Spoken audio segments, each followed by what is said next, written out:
Bonjour à tous, nouvelle petite vidéo d'autonomie. Aujourd'hui on revient sur la batterie lithium Pilontech US 3000 et cette fois cela va concerner leur interconnexion. Donc avec chaque batterie on a un lot de câbles. Câble de terre, câble négatif, positif et un câble de données.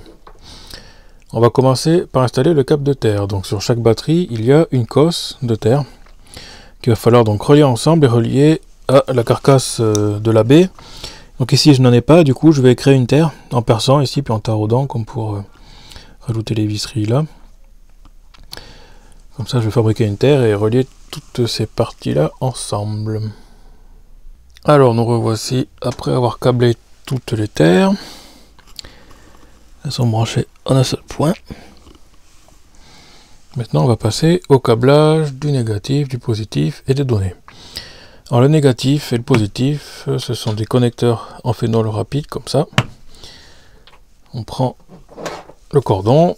Sur le côté, on peut voir qu'elles ont ces prises-là ont un petit système de clip ici qui vient bloquer en fait le câble une fois qu'elle est encliquée là-dedans. Donc pour brancher, on pousse jusqu'au clic. Voilà. De l'autre côté, on fait pareil.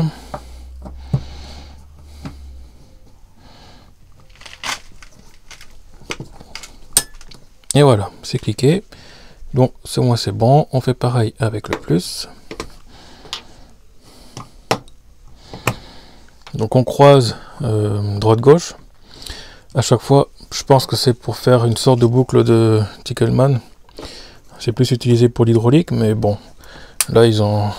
apparemment aussi, ça se ferait pour du courant comme ça. Donc, voilà, ça c'est simple à faire.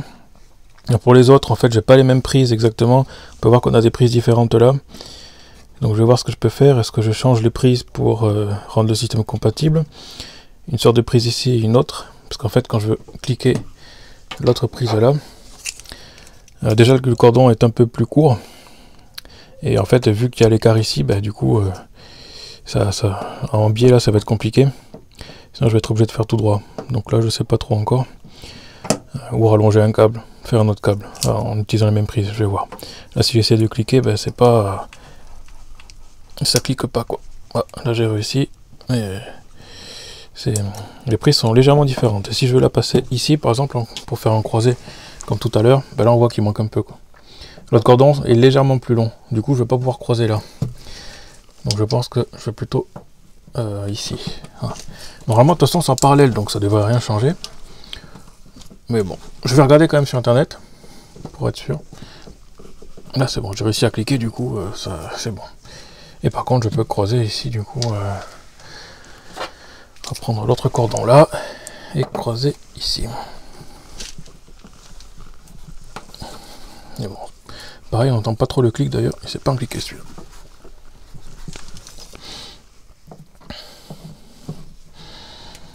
Alors faut que je regarde sur internet si c'est grave. Ouais, celui-là c'est bien cliqué mais pas celui-là. Si c'est grave en fait qu'on est face à face là. Il faut que je regarde qu'est-ce que ça change. Est-ce que c'est réellement parallèle derrière, donc dans ce cas-là ça n'a pas vraiment d'importance. Ou si vraiment il y a quelque chose. Voilà. Pour le moment je vais câbler comme ça. Alors voici le câblage de puissance terminé pour cette partie-là. Alors en fait je regarde par rapport à la date de fabrication. Là c'est 14-10 et les deux dernières c'est 17-7. Alors je les ai pas commandées en même temps, mais celles-là sont censées être les plus récentes, les dernières que j'ai commandées. Et les connecteurs elles sont différents. Donc voilà, donc ça c'est l'amphénol en haut. Et en bas c'est l'UQC, alors je sais pas ce que c'est. Mais c'est peut-être pour ça que j'ai des soucis. Donc là j'essaie de brancher de telle sorte que ce soit quand même bien clippé et que ça bouge pas. Donc voilà, je vais les contacter pour voir comment je peux faire, si est-ce qu'ils vont me faire des câbles spécifiques pour adapter de type de batterie ou... Voilà, ça je vais me débrouiller. Ensuite on va passer à la partie data. Donc on a ces switches là, ces mini switches. Donc ça c'est une première partie. Et ensuite ce qui nous intéresse c'est la partie link. Donc la partie link ça va permettre de ponter les batteries entre elles. Parce qu'en fait elles communiquent toutes ensemble. Toutes ces batteries là communiquent. Donc pour faire ça c'est simple, on se branche sur le 1 de celle d'en haut avec le 0 de celle d'en bas. Que la batterie qui a rien de branché sur le 0, c'est la batterie maîtresse de toutes les autres. Donc celle-là va piloter en fait toutes les autres en dialoguant par ce lien-là. Donc la batterie qui a rien en 0, c'est la maîtresse, et puis les autres ensuite elles sont pontées comme ça. Elles sont toutes esclaves de la batterie qui est en haut. Donc voilà, ça se fait simple, c'est du câble réseau, du RJ45, donc voilà, ça se fait, c'est tout simple. Ensuite on a ces switches là. Alors le premier, celui qui est tout à gauche, c'est pour la vitesse de communication du port RS485. Donc ça c'est pour avoir toutes les données qui circulent dessus, mais je reviendrai plus en détail plus tard. Et les trois autres ici, ça définit l'adresse de la batterie maîtresse. Donc là on est à 0. En fait en fonction de l'emplacement des switches là, on change l'adresse de celle-là. Ça sert à rien si on n'a qu'un seul bloc de batterie. On peut le laisser à 0. Parce que là en fait il ne faut pas changer l'adresse de chaque batterie, puisque c'est l'adresse que de la maîtresse. En fait, donc ces switches-là, les trois de droite, ne servent que si on a plusieurs blocs de batterie comme ça, qui sont en parallèle les uns à côté des autres. Donc on passe par un hub spécifique pour connecter tout sur le même hub. Et ensuite, donc, toutes les batteries qui seront connectées sur ce hub-là, il faut que la première, la maîtresse de chaque parc de batterie, ait une adresse différente. Et dans ce cas-là, on n'en a que 4, donc c'est pas la peine de s'embêter, on laisse à l'adresse de base par défaut. Et puis ça va bien. Alors là, la partie interconnexion est terminée. On a donc le bus DC ici, le moins, le plus, c'est le câble de données.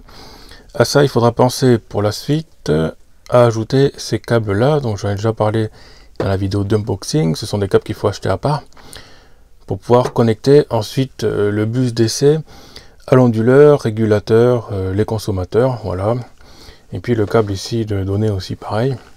Si l'onduleur est compatible ou que l'on veut utiliser un Color Control GX pour surveiller son installation.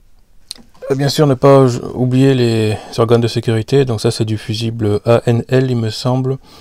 C'est en principe pour les voitures, hein, les systèmes de son de voiture. Que je vais rajouter ici en façade avec aussi un coupe-circuit pour pouvoir couper la puissance de batterie proprement. Hein, voilà. Si jamais j'ai besoin d'intervenir sur la batterie, comme ça je pourrais facilement déconnecter le courant et puis débrancher les prises pour mettre l'installation en sécurité. Ensuite il faudra donc mettre la mise en service et ça ce sera pour une prochaine fois. Voilà pour cette petite vidéo. À plus.